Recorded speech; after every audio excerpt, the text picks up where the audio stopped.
السلام علیکم ناظرین، اٹاوا ٹائمز کی محفل میں خوش آمدید۔ پاک فلم ہسٹری کے تناظر میں آج ہم 1956 میں ریلیز ہونے والی جس فلم کا جائزہ پیش کر رہے ہیں اس کی بھی ایک دلچسپ تاریخ ہے۔ 1956 کا سال شروع ہوتے ہی انڈیا کی ایک سپر ہٹ فلم وچن کو یہاں پاکستان میں 2 فلم ساز اداروں نے بیک وقت نقل کرنا شروع کیا۔ ان میں سے ایک فلم حمیدہ کے ہدایت کار منشی دل تھے، جبکہ اسی کہانی پر مبنی دوسری فلم لختے جگر کو لقمان ڈائریکٹ کر رہے تھے۔ مقابلہ راحت پروڈکشنز اور ایورنیو پکچرز میں تھا، جس میں جیت راحت پروڈکشن کی ہوئی، کیونکہ حمیدہ 10 فروری 1956 کو ریلیز ہو کر سپر ہٹ گئی، جبکہ لختے جگر اگلے ہفتے یعنی 17 فروری کو ریلیز ہوئی اور وہ کامیابی حاصل نہ کر سکی جو اس سے توقع کی جا رہی تھی۔ دونوں فلموں کی موسیقی بے حد اچھی تھی، ان کے گیتوں نے ہر طرف دھوم مچا دی۔ ان دونوں فلموں میں 2 نئے چہروں کو بھی متعارف کرایا گیا جو آگے چل کر پاکستانی فلموں کے سپر اسٹار ثابت ہوئے۔ تو آئیے آج ہم بات کرتے ہیں منشی دل کی حمیدہ کی۔ اس میں ہم فلم کی کہانی، فنکاروں کی کارکردگی، موسیقی اور باکس آفس رپورٹ کا تفصیلی جائزہ لیں گے۔ اور ناظرین، اگر آپ پاکستانی فلموں کی ایسی نایاب اور مستند معلومات پسند کرتے ہیں تو ہمارے چینل کو ضرور سبسکرائب کیجئے، بیل آئیکن دبائیے تاکہ ہر نئی ویڈیو بر وقت آپ تک پہنچ سکے۔ اور اگر یہ ویڈیو آپ کو پسند آئے تو اسے اپنے دوستوں کے ساتھ ضرور شیئر کیجئے۔ ویورز، حمیدہ پاکستان کی مجموعی طور پر ریلیز ہونے والی 72ویں جبکہ 1956 کی تیسری فلم تھی۔ یہ فلم راحت پروڈکشن کے بینر تلے ملکہ اسٹوڈیوز لاہور اور ایسٹرن اسٹوڈیوز کراچی میں تیار کی گئی۔ اس کے پروڈیوسر قاضی عابد، جبکہ ہدایت کار، کہانی نویس اور مکالمہ نگار منشی دل تھے۔ گیت قتیل شفائی نے لکھے اور موسیقی صفدر حسین نے مرتب کی، جبکہ عکاسی کی ذمہ داریاں ریاض احمد اور پرویز نے نبھائیں۔ فلم کی نمایاں کاسٹ میں سبیحہ خانم، سنتوش کمار، شعلہ، علاؤالدین، زینت، نصرت کاردار، آشا بھوسلے، نذیر بیدی، زمرد، مایا دیوی، نواز، جی این بٹ، حامد، بیگ، طاہرہ اور نئے چہرے اعجاز کے نام شامل تھے۔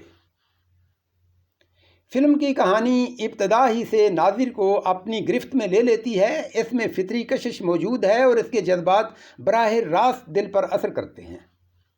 یہ کہانی ایک ایسی نوجوان لڑکی حمیدہ کی گرد گھومتی ہے جو اپنی محبت کی قربانی کسی رکاوٹ یا سماجی جبر کے باعث نہیں، بلکہ اس لیے دیتی ہے کہ وہ اپنے معذور باپ اور چھوٹے بھائی کے لیے اپنی ذمہ داری کو زیادہ اہم سمجھتی ہے، اور یہی احساس فرض اس کے کردار کو مضبوط اور قابل احترام بناتا ہے۔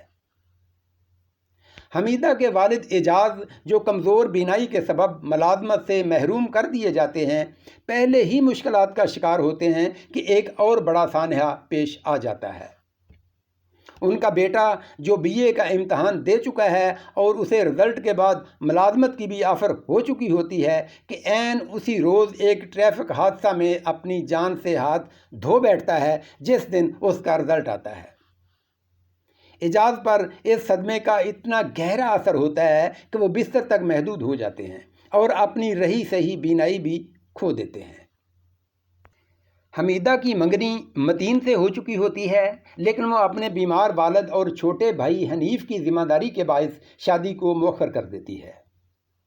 متین ابتدا میں تو مان جاتا ہے، لیکن بعد میں اپنی ماں جو افیون کے عادی ایک رشتہ دار شیخ جی کے زیر اثر ہوتی ہے کہ دباؤ میں آ کر کسی دوسری لڑکی سے شادی رچا لیتا ہے۔ حمیدہ متین سے کہتی ہے کہ وہ اسے بھلا کر اپنی بیوی سے محبت کرے، مگر متین ایسا نہیں کر پاتا۔ اس کی بدگمان بیوی مسلسل گھریلو کشیدگی اور بدقسمتی کا سبب بنتی ہے اور یہاں تک کہ وہ دوسرے شہر منتقل ہو جاتے ہیں۔ دوسری جانب حمیدہ کئی برس محنت کر کے اپنے بھائی کو تعلیم دلواتی ہے۔ جب اسے جاب ملتی ہے تو حمیدہ اس کے کہنے پر ملازمت چھوڑ دیتی ہے اور شیخ جی کی بھانجی سے حنیف کی شادی بھی کر دی جاتی ہے۔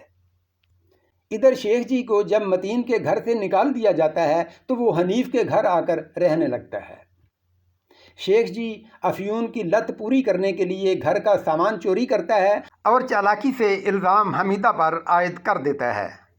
جب حنیف اپنی بیوی کی باتوں پر یقین کر لیتا ہے اور بیمار باپ کے ساتھ بھی سخت رویہ اختیار کرتا ہے تو حمیدہ والد کو ساتھ لے کر شہر چھوڑ دیتی ہے۔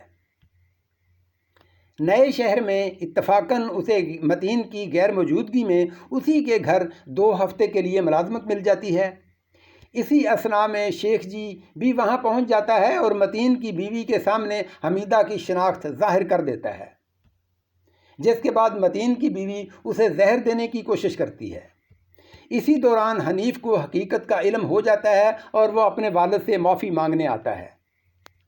جب حمیدہ متین کے گھر سے روانہ ہو رہی ہوتی ہے تو اس کی ملاقات متین سے ہوتی ہے، جو سفر سے واپس آیا ہوتا ہے۔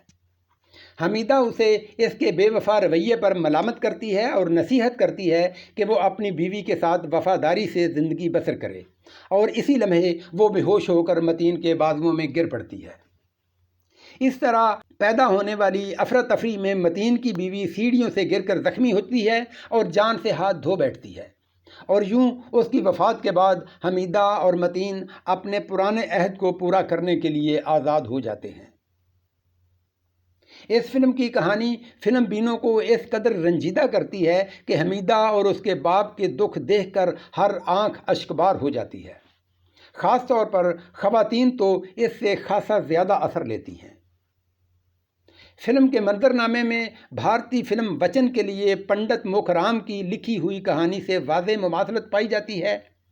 اس میں کی گئی تبدیلیاں بہت معمولی اور غیر اہم محسوس ہوتی ہیں۔ ہدایت کاری کے اعتبار سے فلم مجموعی طور پر خاصی دلچسپ ہے۔ اداکاری کے میدان میں نذیر کی کارکردگی سب سے نمایاں رہی۔ ایک غمزدہ نابینا باپ کے کردار میں ان کی اداکاری حقیقت کے کئی مؤثر لمحات پیش کرتی ہے۔ علاؤالدین نے افیون کے عادی شیخ جی کے کردار میں اپنے فن کی خوب جھلک دکھائی۔ سمیحہ خانم نے حمیدہ کے کردار کو سنبھلے ہوئے انداز میں پیش کیا اور سنتوش نے بھی اپنے مختصر کردار کو اعتماد کے ساتھ نبھایا، جبکہ نئے اداکار اعجاز نے بھی حمیدہ کے چھوٹے بھائی حنیف کے کردار میں بہت شاندار پرفارمنس کا مظاہرہ کیا۔ فلم کے تکنیکی پہلو اوسط درجے کے ہیں۔ سمیحہ خانم کے چھت پر گانے والے منظر میں کیمرے اور اداکارہ کے درمیان مسجد جیسی عمارت کا دکھائی دینا کچھ عجیب سا محسوس ہوتا ہے۔ گانوں کی موسیقی اچھی تھی اور بعض دھنیں تو خاصی خوشگوار ہیں۔ اس فلم میں کل 7 گیت شامل کیے گئے، جن میں سے کئی تو اس دور میں بے حد مقبول ہوئے۔ آئیے اب آپ کو ان گیتوں کی مختصر جھلکیاں سنواتے ہیں۔ نمبر 1، دل دھڑکے میری آنکھ پڑھ کے، دل دھڑکے میری آنکھ پڑھ کے، دل دھڑکے میری آنکھ پڑھ کے، تیرے ہاتھ ہے میرا ہاتھ ہو۔ نمبر 2، میرے اشکوں کا نذرانہ دل ناشاد لایا ہے، میرے اشکوں کا نذرانہ دل ناشاد لایا ہے۔ نمبر 3، بن کے دلہن لہراؤں گی گھونگھٹ میں شرماؤں گی، بن کے دلہن لہراؤں گی گھونگھٹ میں شرماؤں گی، ہائے میں تو گھونگھٹ میں شرماؤں گی۔ نمبر 4، میری ٹوٹ گئی انگڑائی پیا نے ایسی آنکھ ملائی، میری ٹوٹ گئی انگڑائی، او میری ٹوٹ گئی انگڑائی، پیا نے ایسی آنکھ ملائی، میری ٹوٹ گئی انگڑائی۔ نمبر 5، نظر نظر پیام ہے قدم قدم سلام ہے، لبوں پہ تیرا نام ہے، نظر نظر پیام ہے قدم قدم سلام ہے، لبوں پہ تیرا نام ہے،